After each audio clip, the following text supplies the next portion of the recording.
What's happening, everybody? It's Chris with Lone Wolf DIY. I cannot wait to show you guys what I'm working on next. I'm making a couple flight boards for the guys down at Harbottle, and I made all these samples because I'm not quite sure which one of these colors I want to use yet, but I do know whichever one I go with, it's going to look amazing. In addition to that, I'm heading down to Justin's place. I'm really curious to see how his Ubiquiti network is doing now with his new cable setup, because if you remember on my other video, he had this trashy DSL, and I really didn't know what to expect. But now that he's got that cable, he wants me to come in and take a look at those cameras, see how they're doing, and I want to know how those APs are too, and see if they can use their scanners and their Wi-Fi connection to get their job done. So stick around, man. Let's get this done.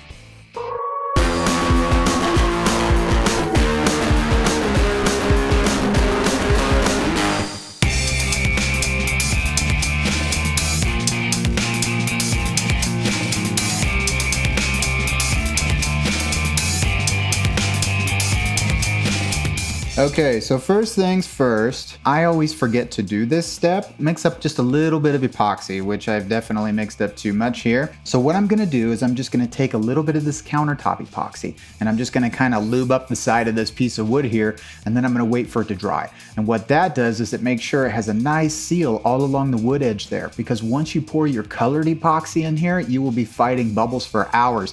And I promise you're not gonna be able to get them all out. It's very disappointing, like my table.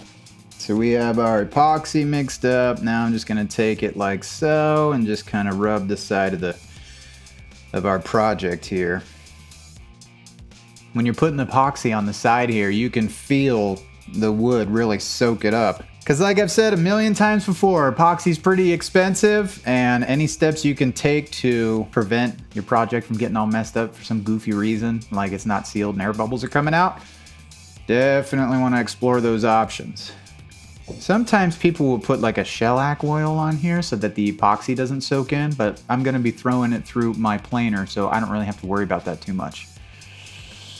I don't think. You can use a brush, but it's an awful huge waste. This is really easy to do. You can really rub that in there. You're not getting paint bristles in there. You're not wasting a brush, because once you get this epoxy on the brush, you're not going to get it out. The brush is done. Want to definitely make sure to get some on the edge up here. You really want to make sure that you have clamps holding this down, because it doesn't matter how much it weighs. You might think about putting like a weight from your exercise equipment. It is not enough. This will float and you will ruin your project and waste all kinds of money again. Okay, so now I'm going to give that a little bit to dry, and I'll come out with some sandpaper, 220 grit, and I'm going to give it just a little bit of a rough edge, so that way my final epoxy pour will have something to adhere to.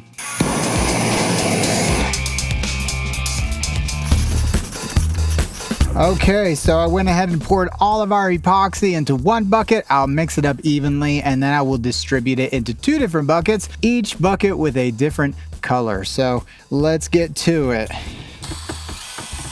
All right, so we have 112 ounces mixed up in here. So that means we need 56. So I'm just gonna go ahead and give it a little guessing here. How's that look?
So I'm going to give these a few days to dry, and I'm going to come out and I'm going to cut these up. I'm going to run them through my planer, and I'm going to sand them, and I'm going to polish them with a butcher block oil. That way they're food safe, so if somebody wants to put cheese or meats or whatever garbage on there, they can and not worry about getting poisoned or something. One trick I like to do with the epoxy to give it a really cool detail is I'll just take some compressed air, and then I'll just kind of move around the details with my compressed air like this.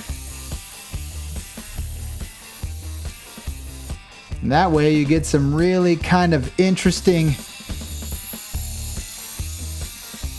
detail in your epoxy, and it just doesn't look like a bunch of swirls. I would do it on that side, but it already looks pretty cool.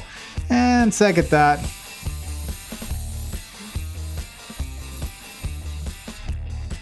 check that out. That's gonna look super cool. I cannot wait to see what it looks like when it's all dry.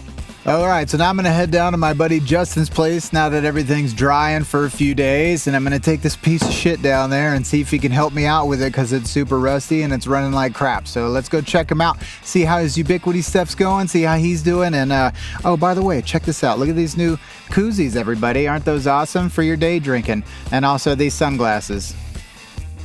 They're available for purchase, but I'm too lazy to put a link or actually have a store or ship anything.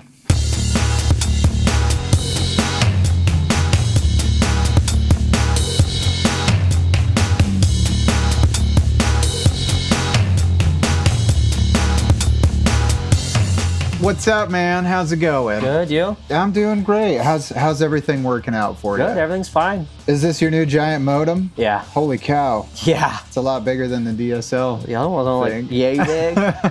So you were having issues with the camera because of your DSL, so now that you have this, have you noticed? It was the internet. Okay. There's a bit of a change then? Oh, God, yeah. You can actually use Loads it. like that now, and picture's clear. It doesn't hesitate, and then all, was it the pixelated one? It's not like that anymore. Nice. Right on. I'll wait for him to finish. So you've got those APs as well, and you're using them in the location out there. How have you guys seen it working for y'all? Good. The phones, especially for the phone issues. Phone issues, what are you having? Just connection to the Wi-Fi throughout the system. Oh, okay. You guys use your phones quite a bit in the shop? Diagrams, certain information, because instead of going back and forth, especially if someone's on it, just pull it up on our phone. Takes half the time. Right on. So very cool. All right, well, it's been great to see you. You too, man. Glad it's all working out, and I'm gonna bring in that rust bucket El Camino for you to fix up later. I'll see you later. No problem. Thanks everybody for checking out the channel. I love seeing you guys around. I'm so happy with these projects. I think they look great. I'm happy with Justin, man. I'm so happy that he loves that Ubiquity stuff. It seems to be really helping him out, especially with that new modem and that new ISP connection. Thanks a lot, Comcast, for getting your shit together. So please make sure to like and subscribe and hit that notification thing in the corner, because I'm going to be heading back out to Harbottles, and I want to show them these really cool flight boards. I think they're going to look great. Well, I hope they look great. I don't want to, count my chickens before they've hatched. I'm so old. But I'm also going to ask them about the Ubiquity stuff and see how that's going, see how their security cameras are, see if their APs are really doing the job, and if it's helping out their clients so that when they're hanging out and having a drink, they have a nice Wi-Fi connection so they can read on their phone or watch videos or whatever they want to do. So I'm excited to show those guys those flight boards. Hopefully they look great. I don't know. We'll see. So thanks for checking out the channel. Make sure to come back and see me for my next episode, and have a nice day. Look at this crap. My paint's coming off. Looks like it has leprosy. My seat and the seat belt are held together to the floor with bubble gum. What cooler way to die than in a 1977 El Camino by flying through the windshield listening to Bob Seger. Can you tell I've been drinking?